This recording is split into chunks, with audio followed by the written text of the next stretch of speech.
block projected up an incline. So this is a problem that we're going to do in this video.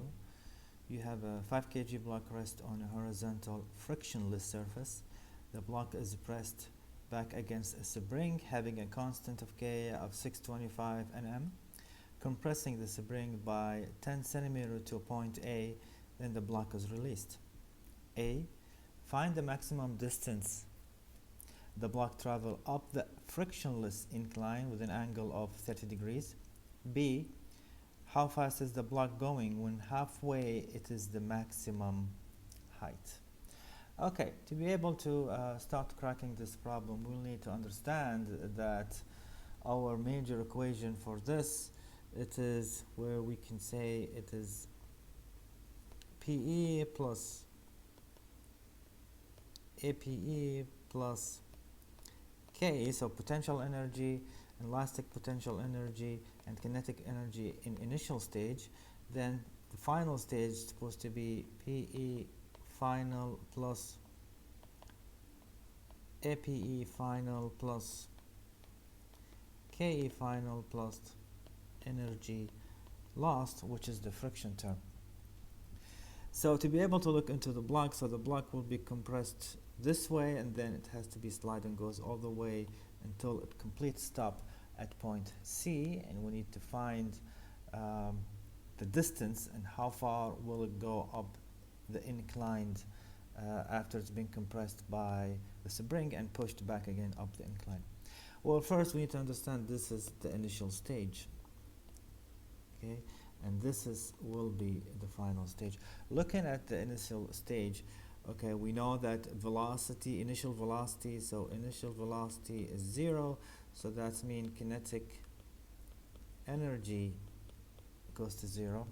There's also, we know that height is 0, that means potential energy is 0, goes to 0.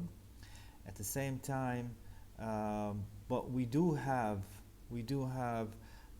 inelastic potential energy because of the spring.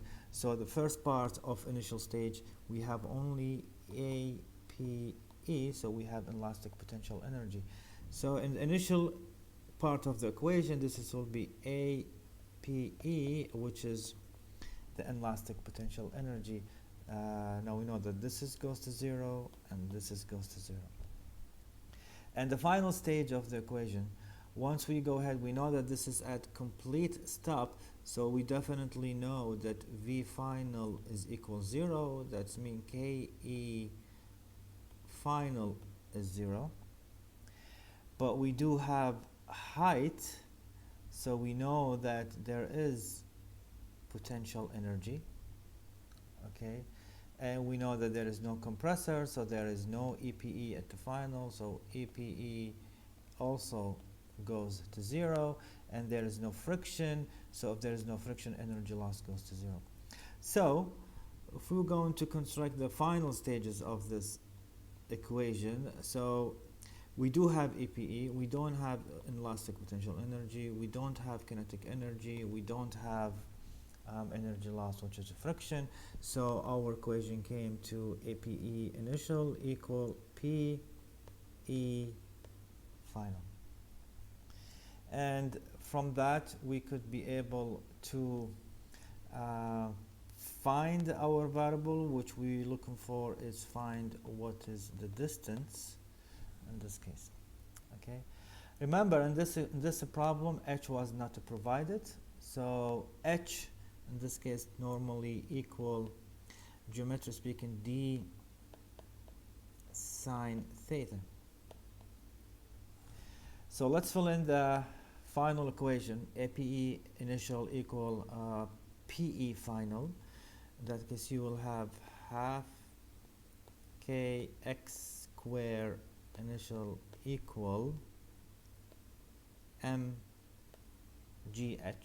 This goes to half kx square initial equal mg d sine theta, because we know that h can equal d sine theta.